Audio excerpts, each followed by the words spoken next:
তো আমাদের ঘর থেকে বের করে একটা স্টোর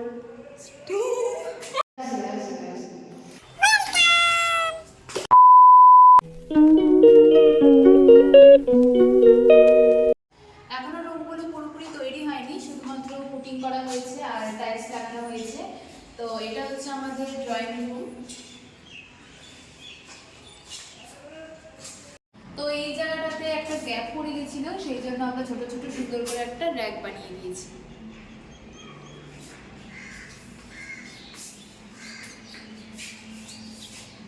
এদিকে রয়েছে বেসিন, যেটা এখনো লাগানো হয়নি, রঙের কাজটা শেষ হওয়ার পর লাগানো হবে। আর পাশেই রয়েছে বাথরুম। এখানে রং করা হচ্ছিল দেখে এখানে এই টুলটা রাখা হয়েছে।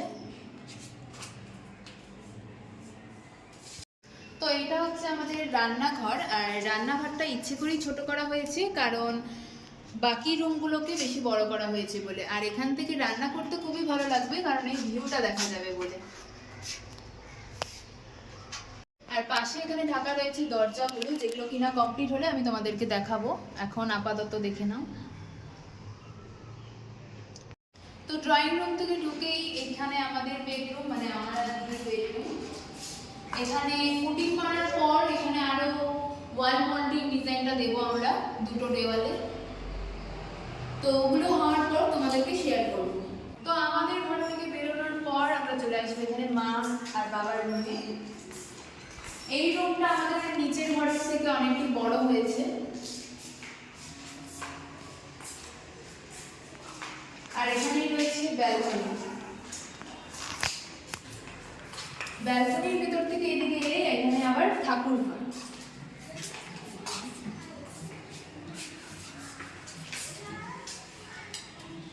নিচে এখানে সুন্দর একটা ডিজাইন দেওয়া হয়েছে।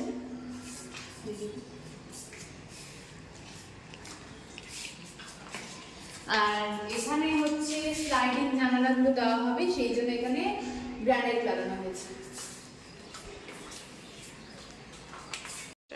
তো রুমগুলো পুরোপুরি তৈরি হয়নি, তবুও যতটুকু তৈরি হয়েছে অতটুকুই তোমাদের সাথে শেয়ার করলাম। আবার যখন পুরোটা হবে তখন আবার এই ভিডিওটাকে আমি কন্টিনিউ করে দেখাবো তোমাদের।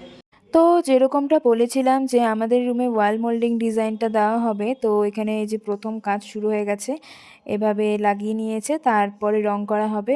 আর এই যে ডিজাইনটা দেখছো, এই ডিজাইনটা পুরোপুরি আমিই সিলেক্ট করেছি। মানে বাবাকে প্রথম থেকেই বলেছিলাম যে হ্যাঁ এই ডিজাইনটা আমার খুব ভালো লাগে আর আমাদের ঘরে আমি এরকম ডিজাইনই দেবো। তো ডিজাইনটা যেহেতু আমিই সিলেক্ট করেছিলাম, সেই জন্য আমাকে শুরু থেকে শেষ পর্যন্ত দাঁড়িয়ে থেকে সবটা ঠিক হচ্ছে কিনা দেখতে হয়েছে। মানে ভুল হলে তো আমাকেই বকা খেতে হবে যে তুই ঠিকমতো দেখিয়ে দিসনি। তো যাই হোক, ফাইনাল লুকটা দেখে সবারই খুবই পছন্দ হয়েছে। আর এখানে মা বাবার রুমে রং করা চলছিল, তো এই ঘরটাতে আমি অনেক কিছু সিলেক্ট করেছি নিজের ইচ্ছে মতো ফোন থেকে বের করে। তো তোমাদের কেমন লাগছে পুরোটা কমেন্টের মাধ্যমে জানিও। তো দেখো এই যে এখানে জানালাগুলোকে পালিশ করে রাখা হয়েছে, আর পাশাপাশি এখানে গ্রিলগুলোকেও রং করে রাখা হয়েছে। রুমগুলো রং করার পর লাগানো হবে। এরপর এখানে দেখো দরজাটা অলমোস্ট তৈরি হয়ে গেছে। তো চলো এবার ঘরের পুরো লুকটা তোমাদের সাথে শেয়ার করা যাক। তো তোমাদেরকে তো আগে কিছুটা পার্ট দেখিয়েছিলাম ঘরের, তো আজকে পুরো ফুল লুকটা দেখাবো তোমাদের। চলো আসো। নিচে একটা ডিজাইন দেওয়া হয়েছে, দেখিয়ে দাও। ঢুকতেই হল রুম।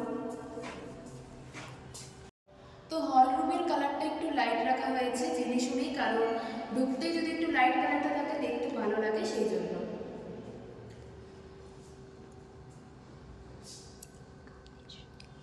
তারপরে এখানে কার্নিশটা তো সুন্দর একটা কালার দেওয়া হয়েছে।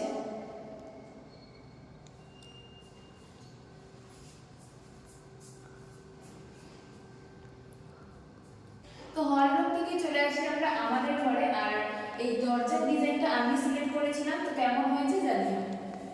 এসো।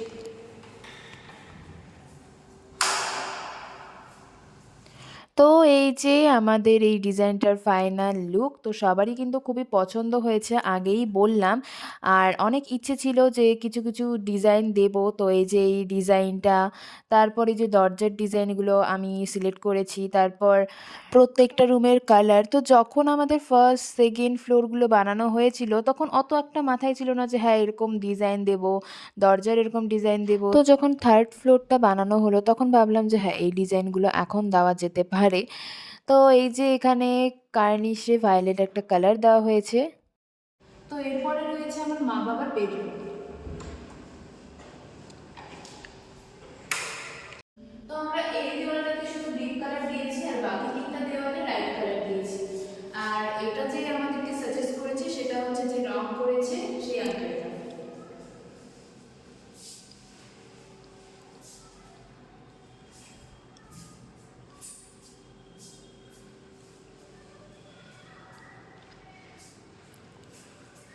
আর এই পাশে স্লাইডিং জানালা দেওয়া হয়েছে। তো এই দরজাটা খুললেই এসে যাবে ব্যালকনি।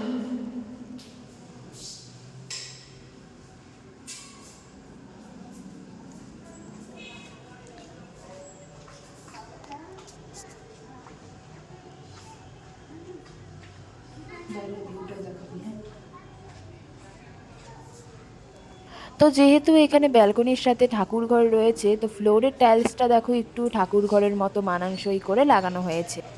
তো সেকেন্ড ফ্লোরের থেকে থার্ড ফ্লোরটা যেহেতু উঁচুতে, তো সেই জন্য এখানে ব্যালকনির ভিউটা দেখতে কিন্তু খুবই ভালো লাগে। তো এটা হচ্ছে আমাদের ঠাকুর ঘর। সিংহাসনটা আমরা পরে বানাবো।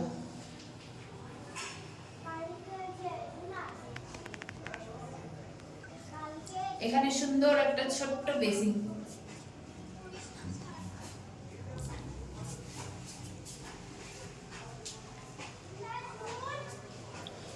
আর ঠাকুর ঘরের নিচেও এখানে একটা ডিজাইন দেওয়া হয়েছে।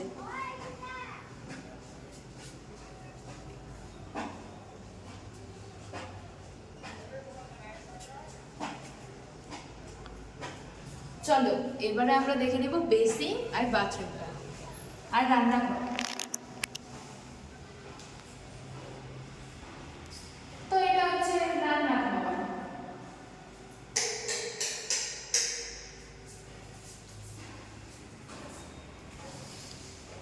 এখানে পরে চিমনি, তারপরে অ্যাকোয়াগার্ড সবকিছু লাগানো হবে, এখন আপাতত লাগানো হয়নি।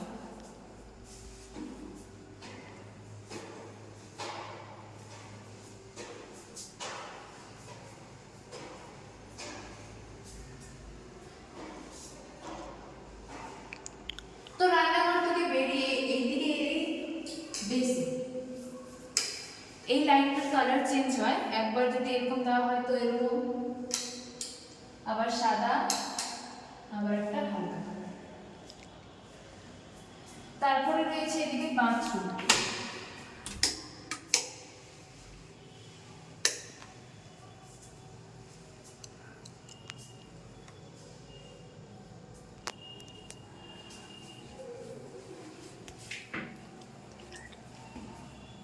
এখানে পরে গিজারটা লাগানো হবে। এখানে পরে আয়না বসানো হবে, আয়নাটা আনা হয়েছে কিন্তু লাগানো হয়নি, কাল পরশুর মধ্যে লাগানো হয়ে যাবে। তো এটাই ছিল আমাদের হোম ট্যুর। আর তোমাদের ভিডিওটা ভালো লাগলে অবশ্যই চ্যানেলটাকে সাবস্ক্রাইব করে দেবে। তো আজকের জন্য টাটা।